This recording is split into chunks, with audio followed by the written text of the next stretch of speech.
দেখবেন, যখনই দেখবেন কোনো মানুষ কোনো সাহাবা একরামকে নিয়ে সমালোচনা করছে, কোনো সাহাবা একরামের কোনো বিষয় নিয়ে সে কুটু মন্তব্য করছে অথবা বিরূপ মনোভাব করছে, নিশ্চিত বুঝে নেবেন ওই লোক গোমরা, এই লোক ফাসিক, এই লোক বিদআতি।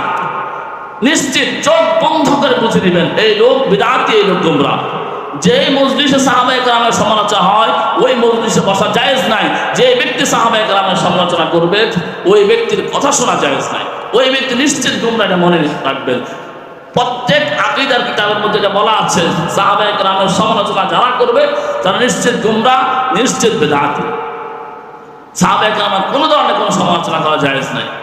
অনেক আগে দেখবেন, যখনই দেখবেন কোনো মানুষ কোনো সাহাবা একরামকে নিয়ে সমালোচনা করছে, কোনো সাহাবা একরামের কোনো বিষয় নিয়ে সে কুটু মন্তব্য করছে অথবা বিরূপ মনোভাব করছে, নিশ্চিত বুঝে নেবেন ওই লোক গোমরা, এই লোক